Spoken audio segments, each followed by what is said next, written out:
Sebelumnya mohon maaf jika saya bertanya melalui secari kertas. Saya seorang ibu dari 3 anak dan saya tidak bekerja. Saya diuji oleh Allah dalam rumah tangga saya yaitu karena suami saya. Singkatnya suami saya dulu pernah berselingkuh 2 kali, tapi saya maafkan karena dia juga tidak ingin pisah. Lalu suami saya juga dulu suka main judi online. Sampai-sampai dia melakukan kesalahan di tempat kerjanya dan dikeluarkan. Saya anggap itu adalah teguran dari Allah untuk suami saya. Saya berusaha untuk tetap sabar dan mendampingi suami saya sambil selalu mendoakan agar suami saya mendapatkan hidayah dari Allah. Yang ingin saya tanyakan Ustadz, saya sering merasa lelah dengan sikap dan akhlak buruk suami saya. Saya merasa sebagai istri tidak disayang karena suami lebih sering menghabiskan waktu dengan gadgetnya. Selain itu suami saya juga tidak melaksanakan sholat 5 waktu. Sesekali saya pernah memergoki suami saya masih melakukan judi online, walaupun memang tidak sesering dulu. Dan kalau saya tanya, dia tidak mau mengaku. Saya bingung Ustadz, posisi saya sebagai istri rasanya kadang ingin lepas dari suami saya. Tapi saya tidak tega dan juga kepikiran dengan anak-anak. Apa yang sebaiknya saya lakukan Ustadz? Apakah sebaiknya saya tetap sabar dan terus mendoakan suami saya, atau saya berhak untuk memutuskan berpisah? Mohon pencerahannya Ustadz. Terima kasih. Wassalamualaikum warahmatullahi wabarakatuh. Sebelum istri ini mengambil haknya, lakukanlah satu ikhtiar terakhir. Semoga ikhtiar ini akan sedikit demi sedikit memperbaiki keadaan suaminya. Coba mulai hidupkan kembali majelis ilmu di rumah.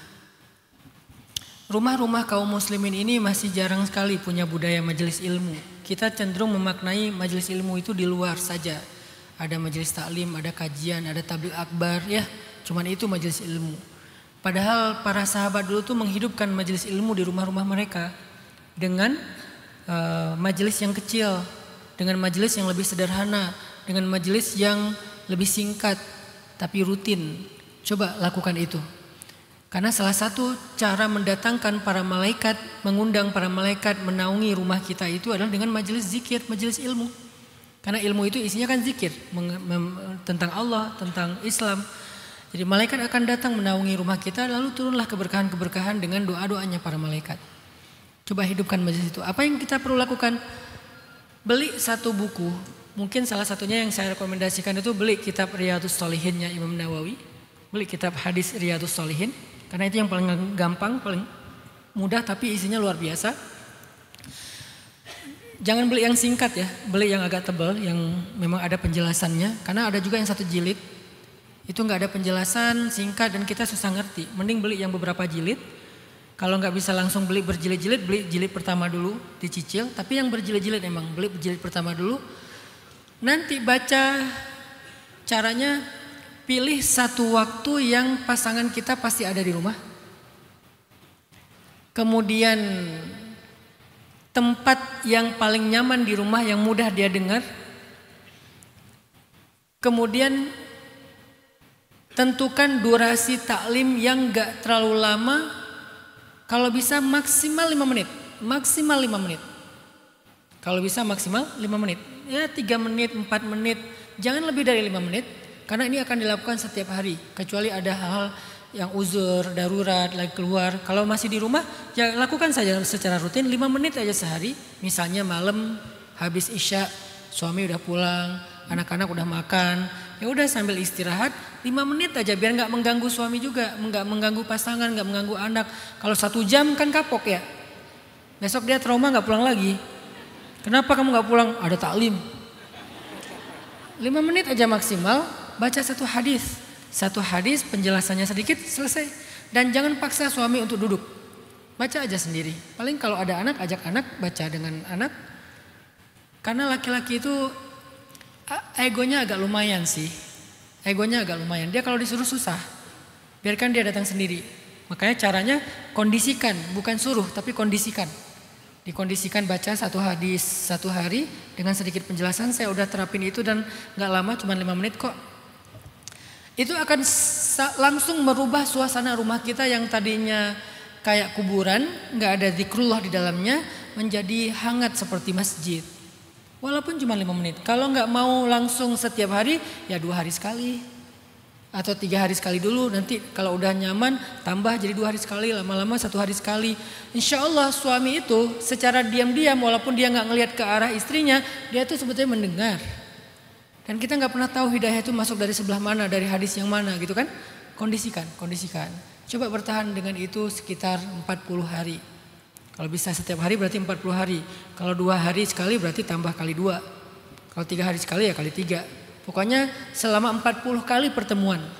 Coba rasakan perubahannya nanti. Semoga setelah 40 kali pertemuan ada yang berubah dalam suasana rumah itu. Dan itu awal dari sebuah perbaikan. Hidupkan taklim, hidupkan majelis, hidupkan nama Allah di dalam ucapan kita di rumah. 5 menit maksimal sekali majelis. Semoga itu nanti bisa memperbaiki keadaan. Yang kedua, kalau ternyata keadaannya makin parah, nggak ada tanda-tanda perbaikan, rasanya perlu melibatkan pihak luar, jangan kita yang menyelesaikannya sendiri. Harus melibatkan keluarga besar, tapi yang adil dan bijak. Karena kalau keluarganya justru jadi provokator nggak bagus juga. Cari keluarga yang adil, keluarga yang bijak, yang bisa menengahi, yang bisa menasehati. Mungkin ini sudah dilakukan. Cari teman yang bisa nasihatin dan ngingetin dia. Walaupun sekarang orang kadang-kadang nggak punya teman yang baik kayak gitu. Temannya tuh cuma teman dunia. Teman kerja, teman karir, teman main, jarang ada teman akhirat. Padahal teman akhirat itu penting juga untuk menasihati kita. Kalau itu juga nggak berubah, dengan ikhtiar-ikhtiar ini itu nggak berubah, maka istikharah. Semoga Allah memberikan petunjuk apa yang terbaik untuk melanjutkan hidup kita. Karena ada ungkapan kayak gini dan saya agak lumayan setuju dengan ungkapan ini, walaupun ini nggak bisa dengan mudah dilakukan ya. Ini ada kondisi yang sangat darurat untuk menerapkan ini. Perceraian itu emang buruk. Tapi menjalani hubungan yang toksik, hubungan yang tidak baik, itu jauh lebih buruk. Tapi kan gak bisa pakai dalil ini kata Ustaz Hanan. Akhirnya semuanya gampang untuk mengambil langkah bercerai. Kan kondisinya sangat rumit. Yang gak ada. Makanya dalam Al-Quran itu kenapa ada surat perceraian at-talaq. Karena emang ada perkara rumah tangga yang memang solusinya ya bercerai. Walaupun bercerai itu yang paling Allah gak suka. Tapi kadang solusinya memang bercerai. Bahkan sahabat, ada 2 orang sahabat yang soleh-soleha.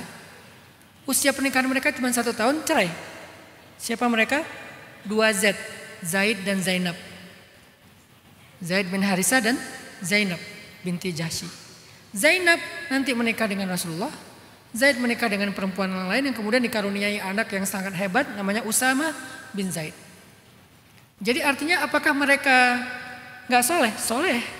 Dua-duanya soleh-soleha. Apakah mereka berbuat dosa? Enggak. Tapi emang gak cocok. Kalau diterusin saling menyakiti.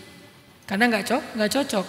Sehingga Allah mentakdirkan mereka saling bertemu selama 1 tahun untuk belajar hal-hal tentang masalah rumah tangga mungkin disiapkan. Karena Zainab juga disiapkan untuk Rasulullah. Cara disiapkannya ya dia harus punya pengalaman yang berat dulu dengan Zaid.